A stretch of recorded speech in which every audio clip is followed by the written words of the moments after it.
At 3 a.m., the microscope lens fogged over. That shouldn't have happened. The ventilation system was running. The lab temperature was steady. My hands weren't shaking enough to breathe moisture onto the eyepiece. And even if they were, the fog wouldn't have formed that perfectly, like a thin, smooth film laid over glass. I leaned back, annoyed, and reached for a tissue to wipe it.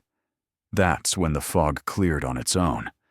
Not all at once, just a slow, unnatural clearing, as if something warm had passed over the surface and left a clean streak behind. And for a fraction of a second, before my mind could even name what it was seeing, the lens reflected a shape above me. Not behind me. Above. A pale face, hanging downward. And two dark shapes where eyes should have been. I froze so hard I felt my spine lock. The reflection was wrong, in the same way nightmares are wrong, because your brain knows it shouldn't exist, but your eyes don't care. Your eyes just report what's there. The face didn't blink.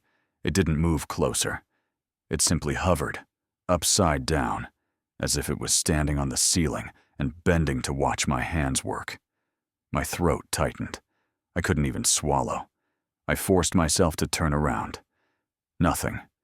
Just empty lab benches, cabinets, sinks, a row of microscopes like silent heads bowed in prayer, the fluorescent lights humming above like insects trapped in a jar. But when I looked back into the microscope lens, there was a single fingerprint-shaped smear on the glass, as if something had pressed against it.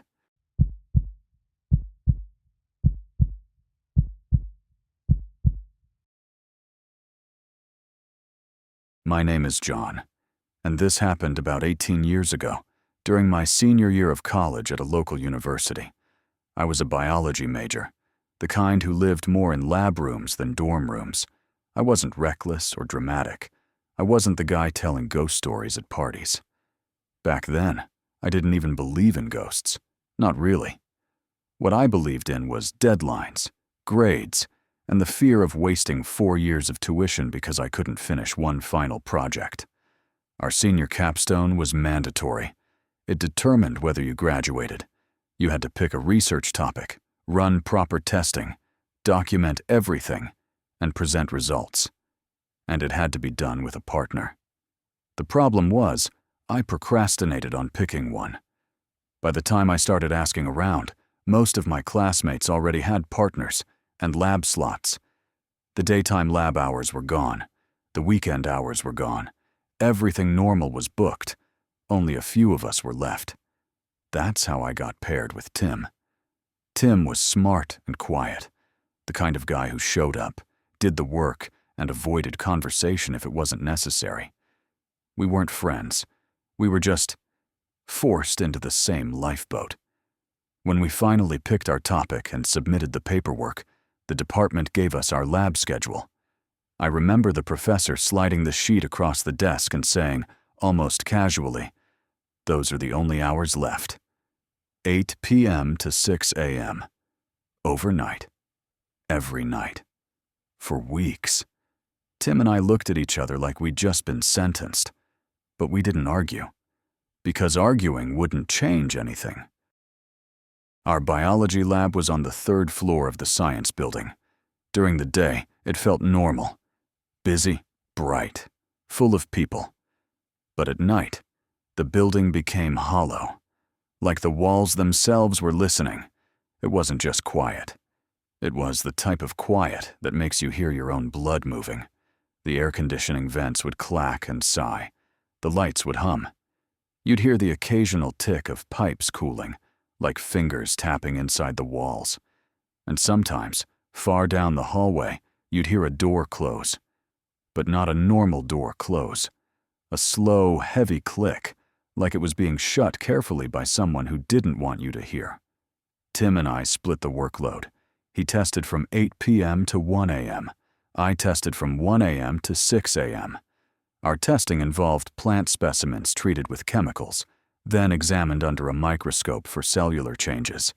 It was repetitive, detail-oriented work. The kind where you can't afford to be distracted, because one wrong note ruins the data set. The first 3 nights went fine. Nothing strange. No weird noises. No footsteps. No shadows. Just 2 exhausted seniors doing science in a building that felt dead. Then the 4th night arrived and reminded me that dead doesn't always mean empty. Tim finished his part of the shift at 1 a.m. and headed to the break room across the hallway. He always did. He'd grab a snack, sit on the couch, and eventually pass out until morning. I took over the microscope and started my portion of the testing. About an hour in, I saw the first shadow. It was a human shape at the edge of my vision near the back benches. Tall. Still. As if someone was standing there watching. I turned my head quickly, half expecting to see Tim messing with me.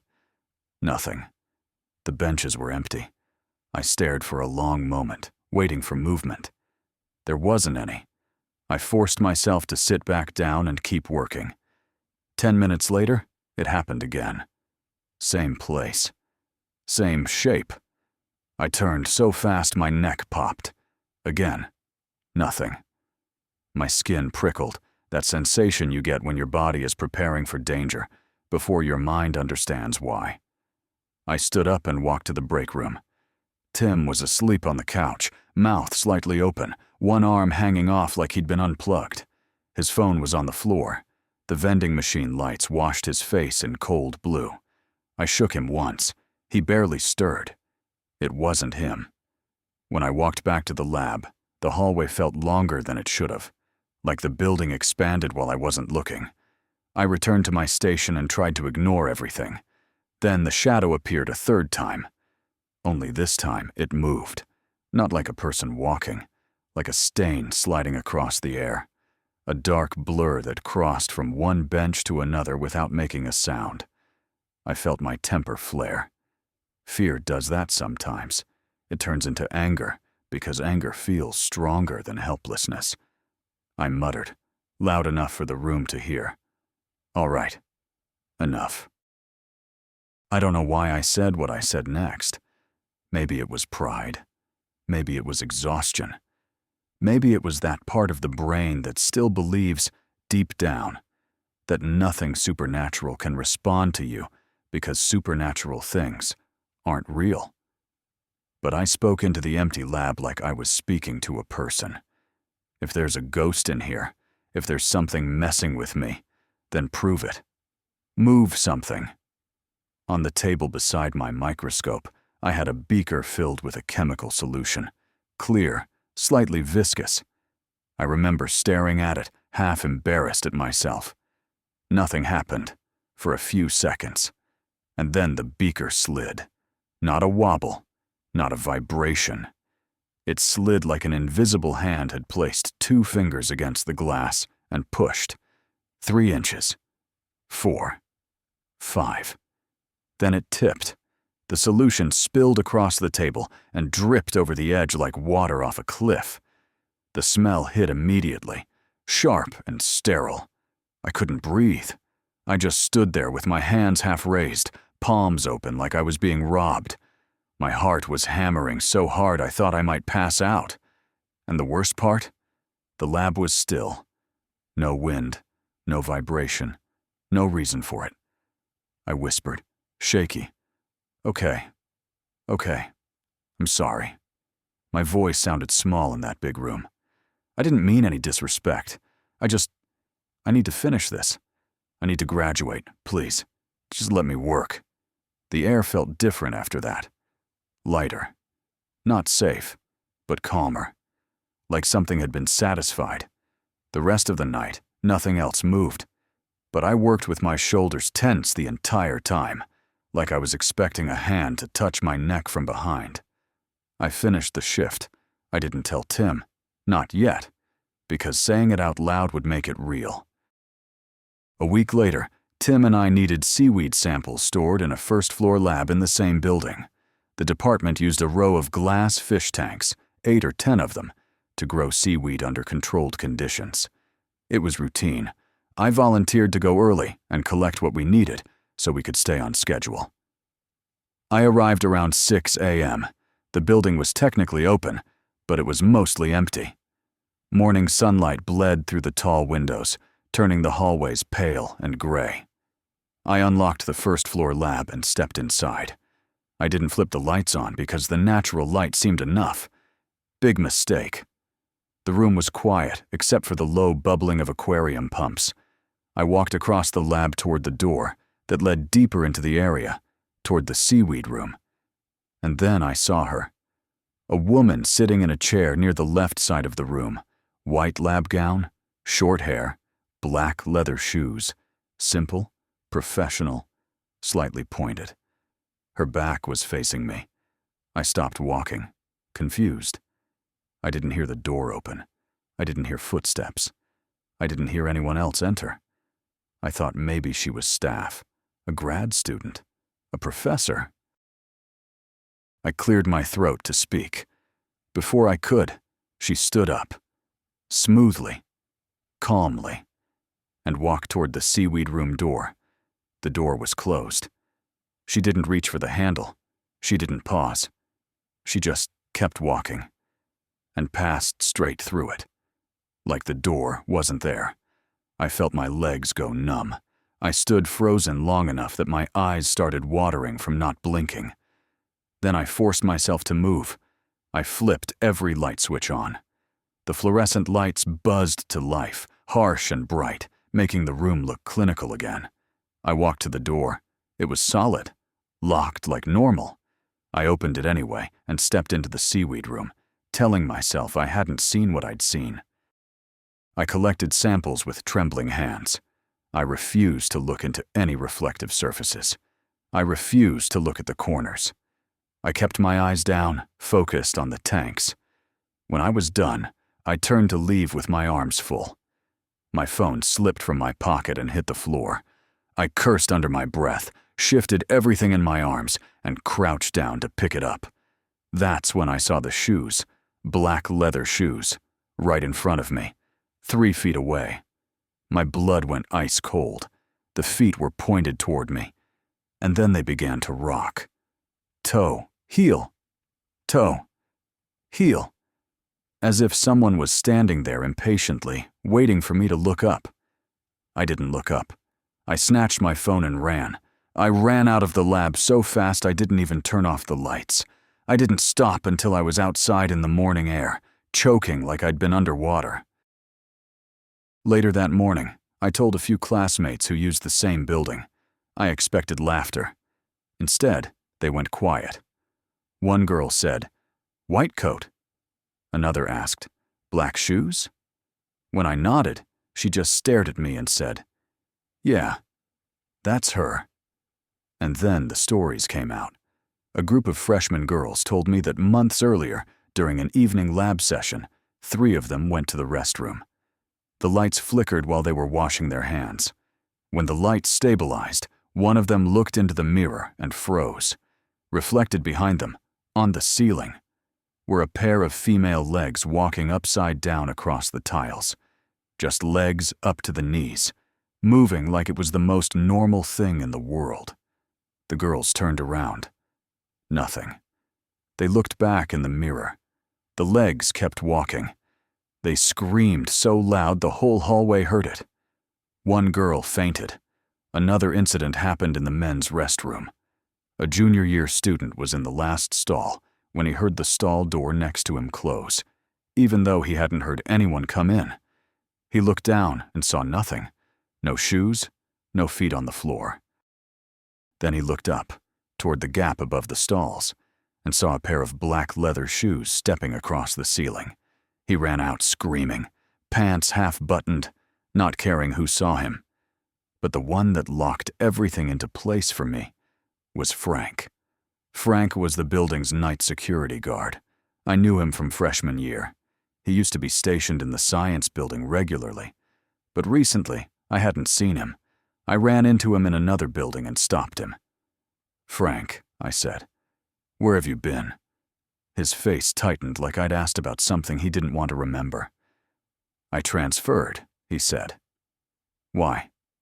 He hesitated. Then he gave me a look that said, "If I tell you, you won't sleep." I told him I'd already seen things, that I needed to know. Frank swallowed and leaned closer. One night, he said, I'm watching the security monitors. Third-floor camera picks up motion. I nodded, waiting. I see a woman in a lab coat, he continued. I almost laughed, until he added, she wasn't walking on the floor. My stomach dropped. She was walking on the ceiling, Frank said quietly, upside down. Like gravity didn't apply to her. He told me she moved from camera to camera, each floor, walking above the hallway lights like she owned the place. And at every camera, she stopped and stared directly into it, one by one. Third floor, second floor, first floor, until she reached the camera that looked directly into Frank's office. Frank's hands trembled slightly when he said the next part. She stopped at my camera, and she stared at me through the monitor like she could see me sitting there. Frank said he ran out of the office, didn't even lock the door. The next day, he filed the transfer. Rumor in the department was that the woman was a former student who died of illness years earlier. She died in her campus apartment, and people said she had been brilliant. One of those students who loved lab work so much it barely felt like school to her. They said she stayed late to help others, that she was kind, that she didn't mean harm. But here's what I know. If she was trying to help, why did she move my beaker only after I challenged her? Why did she follow me to the seaweed lab? Why did she stand close enough that I could have reached out and touched her shoes? And why did she appear upside down, like something had twisted the laws of the building around her? Tim and I finished our capstone. We graduated. But I avoided that building as much as possible after that. Even years later, I still can't smell sterile lab chemicals without remembering the sound of glass scraping across steel, the deliberate slide, the message, I'm here. I hear you. People still ask if I think she was evil. I don't know. But I know this. In that building, the labs didn't feel empty at night. They felt occupied. Like the place remembered her, like the hallways held onto her footsteps, only her footsteps weren't on the floor. And if you ever find yourself alone in a quiet science building at 3 a.m., if you see a woman in a white coat facing away from you, don't call out to her, don't challenge her. And whatever you do, don't look into a mirror, because you might see her walking above you and realize she's been there the whole time, watching, waiting for someone to stay late enough to notice.